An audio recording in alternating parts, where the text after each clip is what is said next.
Welcome back, everyone, to the Impossible Puzzles Show. It's episode 176. Good Lord, woot woot. And today we're saying hi to Shawn Michael. That sounds like a famous wrestler. The Karate Kid or whatever. No, I don't know. Tell us all about yourself. What's up? So I am Shawn Michael, no relation to the WWE Shawn Michaels, also known as the Heartbreak Kid. Fact checking over here, everyone. Get your the rabbis are notified. We are fact checking. We're getting the right S's at the end of the names. And you have a nice microphone. You got to be careful when people have good screen quality and nice audio equipment. Get your popcorn, everyone. Well, of course I do, because I have my own show. Tell us all about your show. What's your show? So my show it's been a journey. It started out as Daily Power Boost, Ignite Your Potential. And it's evolved over time as I've evolved. And today it's just called Daily Power Boost. And the tagline is stop performing, start becoming. Because I'm not the Heartbreak Kid. I am the identity disruptor. Okay, so we got the Daily Power Boost. We're on YouTube at Coach Shawn Michael. Oh, you got almost 1,000 videos and 133 subscribers. We're on YouTube. It's a video. It's a video show. Interesting. Okay, we're not hiding. We're not hiding behind the microphone and audio only, Spotify. I started out audio only, but with everything I was learning, and actually my MBTI is the entertainer, so being on camera never been an issue for me. So I went live, or not live, but video podcast, talking about identity and self-concept, who we believe we are, and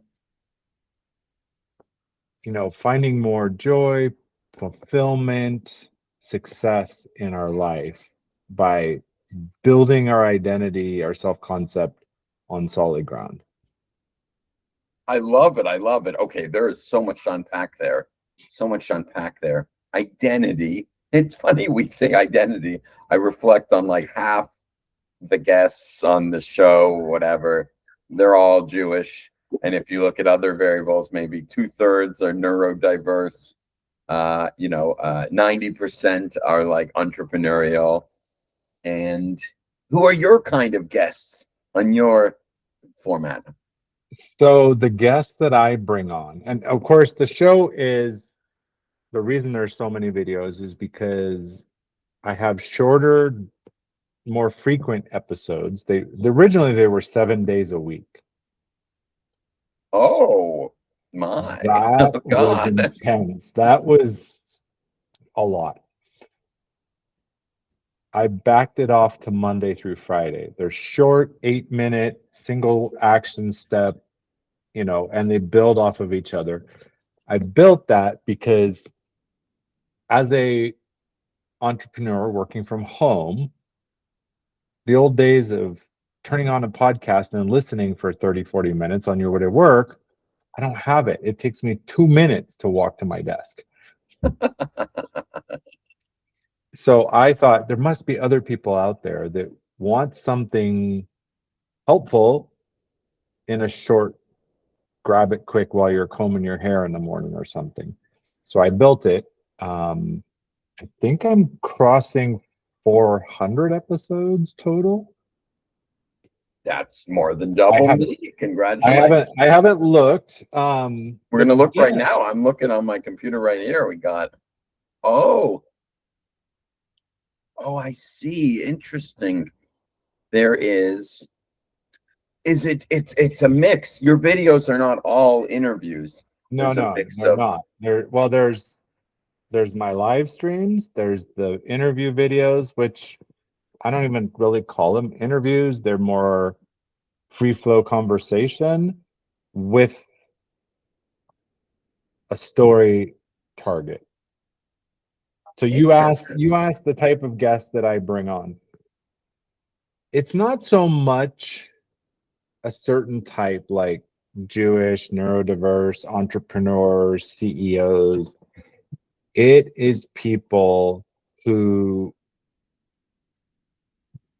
had a point in their life where they realized that the identity they were operating on or in, it it either blew up on them or something transitioned and they realized that they had to dig a little deeper and look at their life, look at who they believed they were and who they wanted to be, and took the action steps to move to where they are today.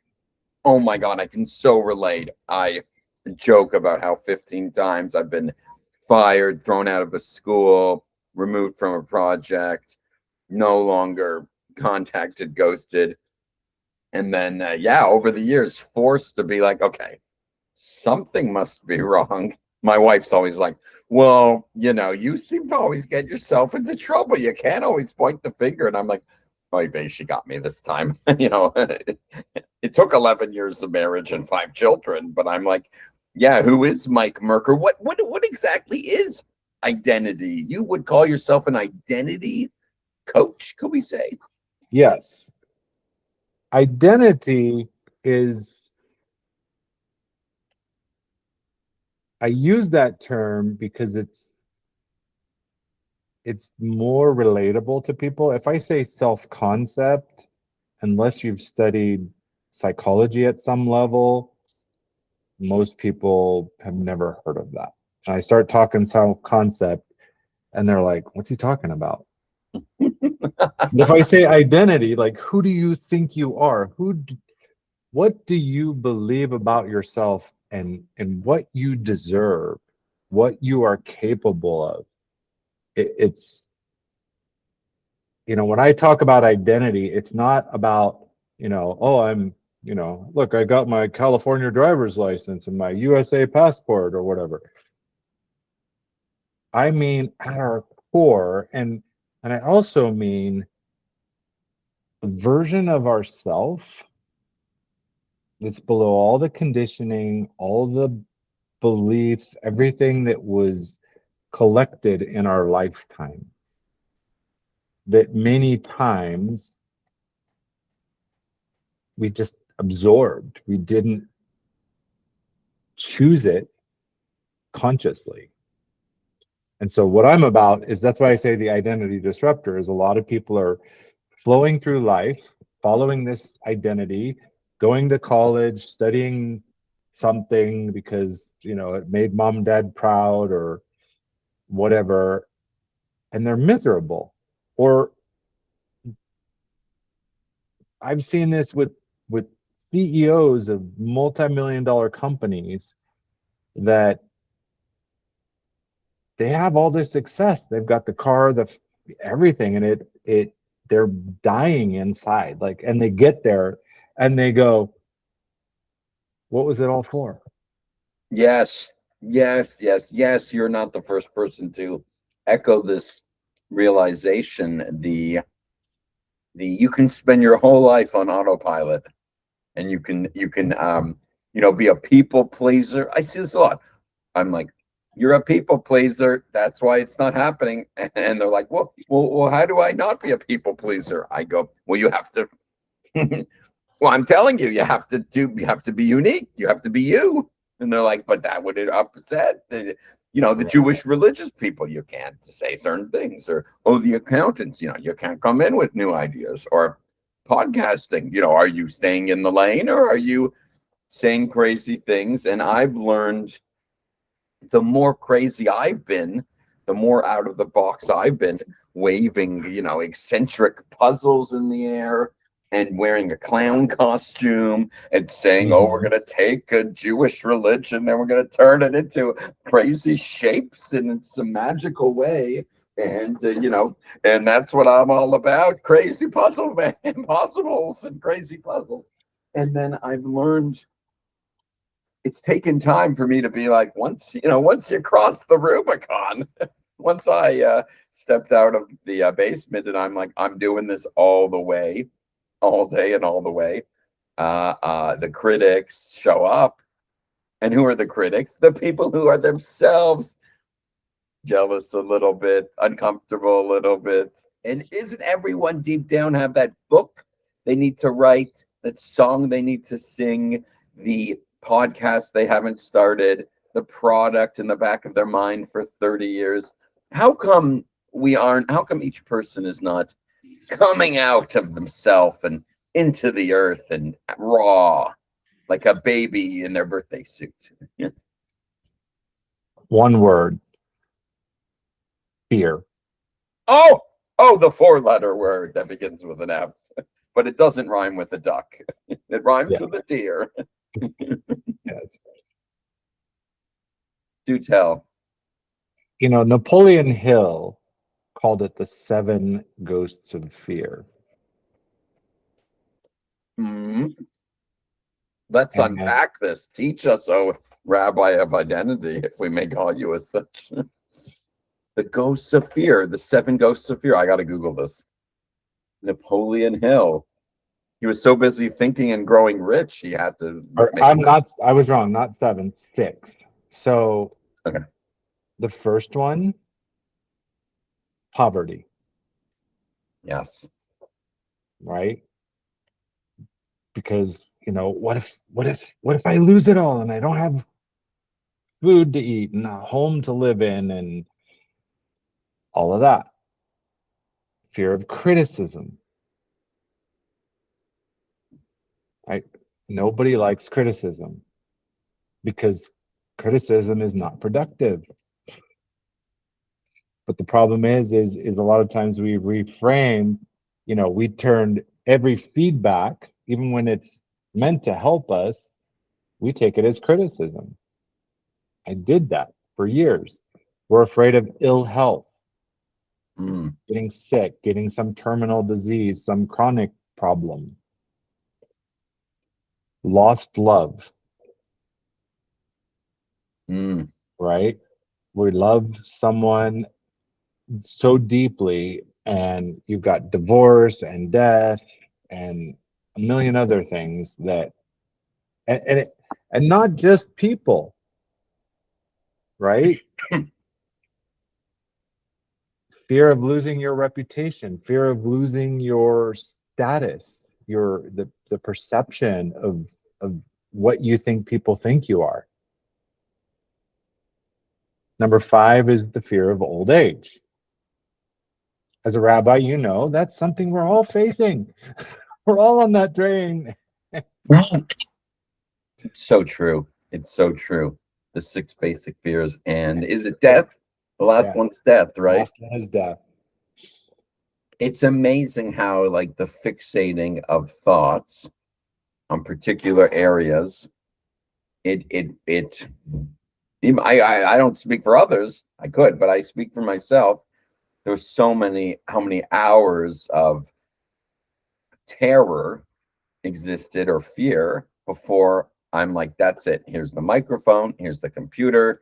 Here's the silly, character on my shirt. The podcast must begin. And until I shook myself into doing that, delay,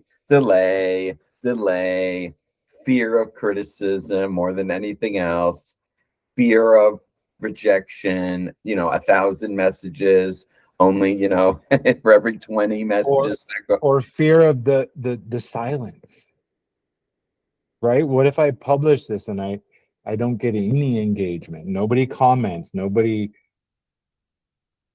It's so true. I even remember that first episode, the second episode, the third episode. I think when I hit like episode 6, I was like, okay, I have to stop this. This is giving me a heartache. I'm going to die. I'm going to get a heart attack. And the reality is, no one dies from doing anything. Okay, maybe I don't, I'm not cutting down trees and building bridges over here, but it's so frightening. And I know 25 people who are all like, oh, I want to start a podcast. I want to do a media show. I need to do my YouTubes. And I'm like, great. Okay, that was 3 months ago. Now, it's okay to talk about it, but you only you shared with me one video, but you never posted any online. And it's terrifying, that first step. Why? Why is it so? Why is that the criticism is a killer? Yeah. It's the criticism. And that you laid it out beautifully. When I was younger, I always heard that false evidence appearing real. Mm, Today, I don't even like that acronym, because for the person who's in the middle of that fear, it's 100% real. yeah. Yes, yes, yes. And it's When you're in that, yeah. generated by thought, right? What if nobody listens? What if somebody says something rude and mean or critical? What if, what if, what if, what if? One of my pastors a long time ago said, stinking thinking. It's so Right? We get in fascinating. that loop of, I used to look at other, I guess, like business owners who started a podcast and be like, and in the back of my mind, hate them or look down upon them, be like, oh, look, you have so much free time. You can film 200 episodes of this and interview all these people. And I thought that for a long time. And then I learned over time, everyone learns that, you can't judge, you don't know what's going on. And then when you start to interview people, you talk to people, or me, 10 years living deep in the religious Jewish world, trying to come out of that, you can still be in it, but also to not be afraid to talk to people who are Christian, talk to people who are Muslim, talk to people who are atheists, not be afraid to disagree, not be afraid to share their stories. Not every quote is in Hebrew. Not every, and all episodes have been in English. I had to sing that German song at one time. It's been a frightening journey, but it's also been a awareness journey of finding myself and learning. And I watch all the episodes afterwards and go like, oh wow, oh I really messed up that one, or like, oh yeah, I love failure is the ultimate path to success. well, and one thing I learned in language learning, because a lot of times we get stuck when we're learning a new language because of the same fears, right? What if I say something stupid? What if people laugh at me? Blah, blah, blah. I found learning to look at my mistakes and learn from them, like, oh, I should pay better attention to my lighting or something else. How silly of me. and just let it go, because that's where we have control. We don't have control of a lot of what's outside of us. We do have control of what we think it means, right? Fascinating. Fascinating. I am cheating a bit, even going to, is it successblueprintconsulting.com? And Yes. we'll put the link in the chat. Pardon the long name. I haven't been able to find a shorter one. No, I'm equally guilty. I got like I was working on the website, Impossible Puzzles Show. Long names are kosher. It's okay.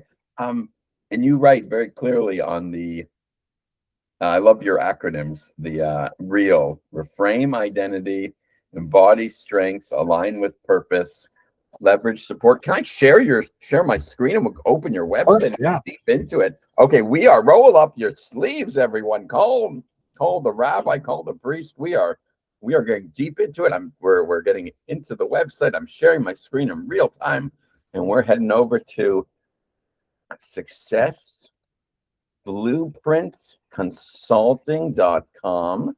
And here we are. And oh, it's a nice looking website. I love it. And beautiful. Do this, Mike. This is Yeah. the podcast website, Okay. which Oh, we have episodes. I realize I need to fix it because it used to be able to play the episodes right, the current episode right on the page, but I just moved Yes. my host.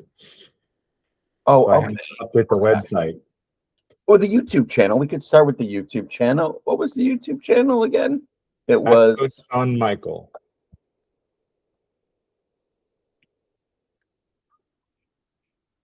there we go. And we'll subscribe, of course. Like, share, subscribe, everyone. And here we, oh, 134 subscribers. Beautiful. And we'll close that thing I was watching. And fascinating. Well, you do have 919 videos. And we click the videos over here. Is it solo? Some are solo, some are, The dailies are solo, oh, and then interesting. I have the conversations. And sometimes they get doubled up because,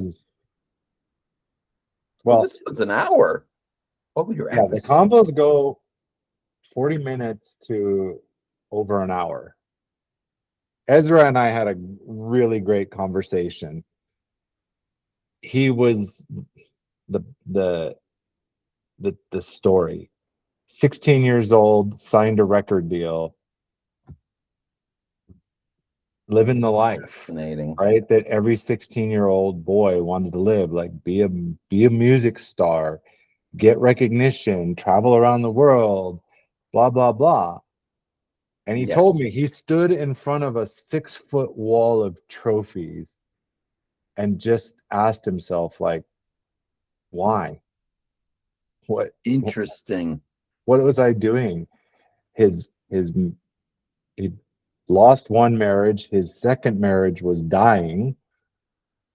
His he was a you know the the kids were separating, and then there was a transition point. I won't give it all away, but there was a transition point where he's like, "That no, I'm done. I can't do this."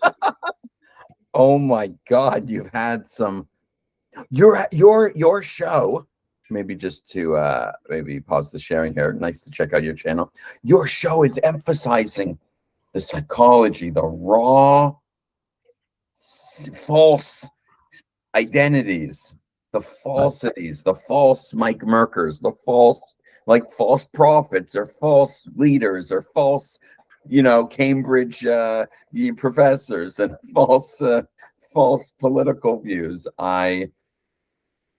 You go deep. You like to, people are like I'm onions. I'm Gotta be I'm a deep careful. I'm a deep person, and actually, I was talking in a group that I'm part of, and one of the perks of membership is starting your own community within the larger community. And I was like, what would I even put my community about? We have one that's called Monday Multipliers. There's another one that's called Business Operating Strategy and Systems and Strategy Boss. There's another one called the Income Lab and Mindful Money. So I was going, and I'm like, deep conversations with Shawn. Because as you notice, my style is a bold truth teller. I speak with a steel spine and a soft heart. Bold truth teller, speaking with a steel spine and a what heart? What A was that? soft heart. A soft heart. Interesting. Interesting. You're talking about people's childhood. It's not all fairy It's tale stories and interesting. often they aren't. And sometimes, there's experiences or things that we adopted in our life that we followed the path and we don't even know, like, that quadrant is blacked off, Yes. Oh right? my God. Yeah. Sorry, I keep interrupting you. And Yeah. Sorry. young Carl Jung, the one of the Yes. early Above. fathers of psychology, Yes. talked about the shadow, right? They're the parts of ourselves that we don't like, and we try to like put it in the closet, like just stay in the closet, don't come out. I know you're part of me, but we deny it. And him and other psychologists is, they're still part of you. The learning is, where is that appropriate? Like, you know, it's part of you. It's just been doing the wrong job. Yes. And Yes. that voice of fear is actually a part of you protecting you. It believes it's protecting you, but you're not 10 years old anymore. Yes. It's the what do you call it? It's like the unconscious part of the personality, and it contains the traits of. I looked this up, so I'm cheating. I'm reading off it. The traits, desires, and instincts that the conscious ego rejects, represses, or deems unacceptable, and it represents our dark side, including anger, greed, envy, and primal urges, but it also holds the repressed positive qualities like creativity and intuition, and it's all unconscious. So it's like Mike Merker, this is above water, this is what I think, what I feel, what I say, what I'm sensing, and then an iceberg, The all that human stuff iceberg, below yeah. it. Yeah, I'm thinking of all the funny analogies where it's like, you know, yeah, or I was saying before, like, like people are like onions. One day you talk to this, serve this representation of a person. If you don't know them well, suddenly a layer comes off. Oh, behind it is, literally a 50-year-old man acting like a 5-year-old child. we, So we really are the impossible puzzle. fascinating. You have studied psychology. You are how many years have you devoted to this practice? It's been an interesting journey. Like, I would say I have been the coach, the ear that people have come to majority of my life. You've learned to listen actively and to be a guide to others as the righteous task. And you are a big believer in psychology, or you are more leaning towards perhaps pharmaceutical drugs, or are you a little bit more of the hippy dippy, let's all get stoned in the park on a Wednesday night I'm kind of not thing? I'm not a let's go get stoned. Last time I tried any kind of drugs, I got sick and I felt horrible. And that is something, like, drugs was never something like tried it like most people, but it was like, You had a bad trip. well, I got sick. I'm an intellectual, and so my prized possession is the mind and the learning and being conscious of what's going on around me. And getting stoned, like, just like puts me in a place that is not good for me. I don't like getting drunk. I don't like getting intoxicated in any way. I hear that. That being said, you know, I'm human. I've gone through my ups and downs, and but as an example, I was 21, 20, I was in my early 20s at a mall, stop at one of those kiosks, was talking to the sales girl. Suddenly she's telling me all about her life and her troubles and blah blah. She goes on and on and on for over an hour. And she like has this moment of, she's like, I don't know why, but I just told you like everything. You have the secret magical gift where people are drawn to you, they trust you, they view you as a safe place to share maybe things that they can't just share. They feel Or almost they're more, afraid to share. yes, Yeah, amazing, a safe amazing. well, a safe harbor per se. And I kind of it was just something I did maybe instinctively. It was looking at it today, I think it had a lot of to do with how I grew up in an environment of chaos. So I learned to be my own safe harbor because I didn't have one. Amazing. I always tell people that I was got divorced or not got divorced. I'm married with 5 kids now. I'm 42. But when I was 7 years old, when my parents got divorced, yeah, I remember that day when I vividly in like grade two. It's like what, like the second week of grade two. And I left home and I didn't come back for 6 months. And I lived with my grandparents and my brothers and sisters and my mom. And we lived at my mom's parents' house. And I was too young to understand. And other challenges in my life, getting changing so many different having so many challenges of vacillating. I'm interested in this, traveling recklessly, becoming very religious for a number of years. We all have our internal And the strife. journeys are, yeah, the journeys, the experiences. I was just talking about this, in the moment, you're like, God, this is terrible, man. Like, why me? Why do I got to go through this? Or, the people who are religious, they're like, why is God punishing me? Why I thought God was the God of blessing and reward. Mike, I have literally come to a point in my life where I can look back at everything, everything that happened in my life, things that happened to me, the things I did, the little mistakes, the big mistakes. I look at all of it and I can stand here confidently and say, I am grateful for all of it because without it, I would not be who I am today. I would not be the father I am to my son.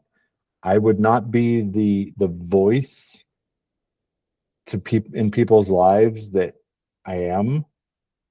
Whether I know the effect it's had or not, I don't need to know because Fascinating. I've had enough people say, that thing you said changed my life. This is fascinating. I the vibes. You're is it north? Where is it? It's in North Carolina. You're coming from North Carolina, is it? And and that Well, I'm not in North Carolina. I'm originally from California. I live in Guatemala today. yes, yes. I was gonna say your vibes are not. I mean, I live in Canada, but you are coming off very not American at all. Guatemala, you're how long have you been in 12 Guatemala? I years don't even now. know where that is. I have to do my Google searches. Guatemala is in it's in the Caribbean, of course. It's in the Caribbean. Yeah, Okay, so much I it's know. the narrow strip between the two big continents. Oh, between Mexico. Touches the Caribbean, touches the Pacific. Yes. It's, for North America, well, most of the world knows it's coffee because it has very small production, unique taste on coffee. North America probably knows it for bananas and sugar. Is life what's it like, the culture, the flavor of the time you're now in Guatemala, and how did you get there? Oh my God. And don't say an airplane. Well, I told you my show is about that moment when people share where what was working wasn't working anymore. or what they believed was working wasn't working anymore. So the transition, the identity shift. So late 90s, early 2000s, my father-in-law passes. 2 years later, my father passes. 2 years later, my mom passes. All prior to their 60th birthday. Oh my God, you had a triple calamity. Oh God. And so here were, the the models that I was following. They were following the path, learn a skill, maybe go to university, start your career, work 20, 30 years, retire, and then enjoy your life. That is a theme. If you live that long, God forbid. So my wife and I both sat down at that point and said, that's not going to be our life. So we made a plan that when I turned 45, we were taking whatever money we had in investments, selling off majority of our belongings, paring down to minimalist belongings, and we were heading south. We originally thought maybe Mexico, but then it was like, I don't know about Mexico. We started in Belize, partially because they speak English. Yes. And so we had this vision that we were going to buy some property in Belize, build a sustainable farm, put some casitas on it, rent those out for tourists, or have voluntourists. I don't know if you ever heard of voluntourism. I know a casita is a way to say a little house. Like Yeah, a little hut. casa is a house. A casita is a little house in Spanish. Yeah, I know that much, which means to kind of like a dividing, making like a little hotel, cozy little bed and hotel. breakfast, if you will. But yeah, the other thing is like, because we were going to build a sustainable farm, there are people who travel and they volunteer at farms in other places in exchange for room and board. Yes, They call it voluntourism. Voluntourism. I love the funny word mixes thereby. Fascinating. So that was our vision. We got to Belize. We were looking around. We finally found a property. We initially said, the price is higher than we wanted. So we sat on it. We had some conversations with some people we trusted. They're like, go for it. You're not going to get another chance. We went back to the owners. They said, well, we doubled the price because we decided we'd rather chop the property into smaller pieces and sell them off one by one. They said, good luck. So we're living in Belize. We're trying to figure out our next steps. A dear friend comes to Guatemala because her daughter-in-law is from here and they're traveling all around. She happens to land in a city that's a 2-hour boat ride from us. We said, we're coming to see you. So we made the plans, took the boat, spent a few days with her and her family in a place called Livingston, Guatemala. It was kind of weird because it had the vibe of Belize, which is very Caribbean vibe. Rastaman. It was like we just changed language. It's like somebody turned the dub switch, from English to Spanish, because everything, it was still the Rasta vibe. It was just all in Spanish instead of English. It was pretty wild. And they say, hey, we have space in the van. You want to go to Antigua? We went to Antigua, spent a few days, got back to Belize, realized we were really not happy, and packed up our stuff and moved to Guatemala. And we were living here, enjoying nightlife, climbing volcanoes, making friends. 3 years in, my wife gets pregnant. The miracle that we had given up all hope of ever having a child came. Interesting. There's so much to unpack here. Yeah, it's a big story. A lot of people have told me, they're like, you should write a book about it, which I haven't written a book about my whole life story, but I wrote a chapter as part of an anthology called Men, Money, and Mental Health. That the planned release date is in September. And it gives more of my story in there.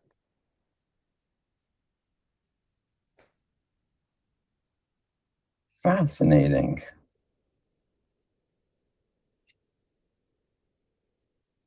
What just pause brain fart or whatever you call it. How has life changed so much since you've just decided no more USA? Is that a I'm serious. political thing? Is that a social It thing? was Is that it an was identity thing? it was taking ownership of my life at first, Yes. right? Because in the US, we were making good money and getting by. You know, we both had, my wife and I both had good jobs. We were getting by. Um, and we were just ready for, an adventure in a new country. Let's go see other countries. Because when I was 18, after high school, I traveled the whole East Pacific and Middle East. So I'd gotten a taste of culture and life outside the US, or outside, I could even say outside North America. Because even though there's differences between the United States and Canada, for all intents and purposes, it's really similar. Hmm. Interesting. Interesting. Interesting. Interesting.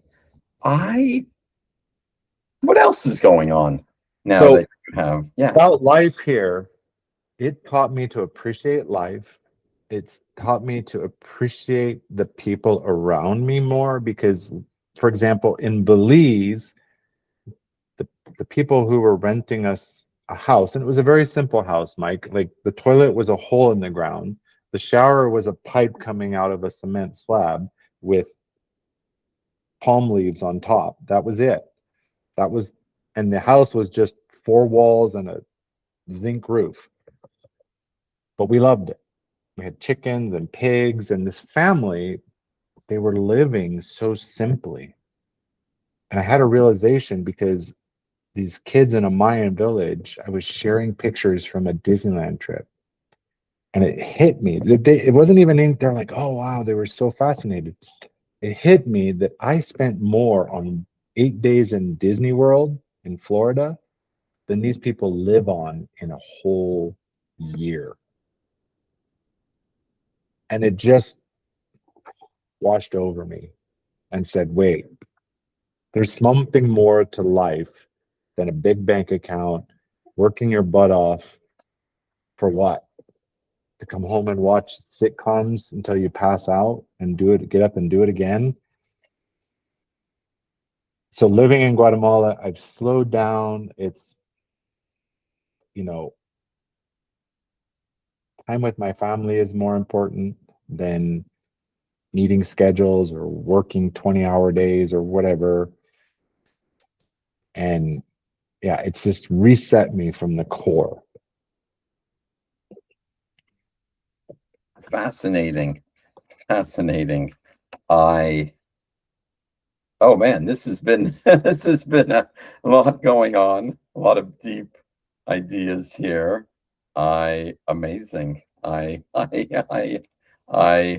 In the last 2 minutes we have, what would you say to others who are planning on making a big change or going to travel?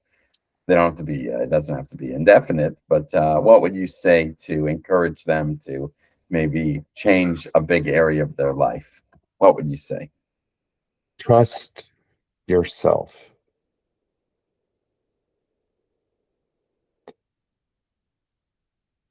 That's it.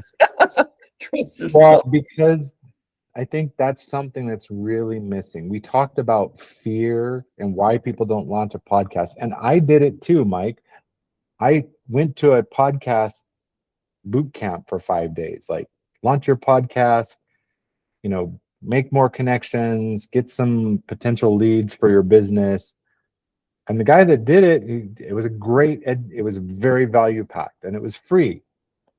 And I got stuck in that, like, well, what kind of mic am I going to use? And what about lighting? And how am I going to edit the videos? And what will I call it? And what will it be about? And that was in March. From March to November, or October, I lamented on it, lamented on it, lamented on it, just spun around, never actually just sat down and recorded. November, someone tells me about a movement called NaPodPoMo, National Podcast Posting Month. It was a challenge where we came together as a group and we all committed to ourselves and to each other that we would post one episode a day for 30 days for the whole month of November. That was challenging, but I did it. I didn't miss one. And I could have dropped it. I saw a lot of people in the group, they hit the 30-day mark, they checked it off, they shut down. But I said, no, I'm going to keep doing it because I actually had feedback that people are like, I listen to your podcast every day on my way to work. And guy in Taiwan, or people in Japan and Korea and all over the world. So people are listening. And you just don't know how you'll touch someone's life. So just trust yourself that you can do it. The first one, like you said, it's messy. I've gone back and listened to my first episodes and said, ugh, it's terrible. I think of my early days of speaking Spanish, traveling in Mexico. Today I say I sounded like a 3-year-old talking in Spanish. Fascinating. Trust yourself. You can do it, right? If we just stop and look back at our life and all the challenges we faced, you're here. You're listening to this. You're talking to me, Mike. Means you made it. You got through it. You found your way. You might have some bruises and scars, but that's flavor in life. I totally get it. I totally get it. We will pause here. We will pause here.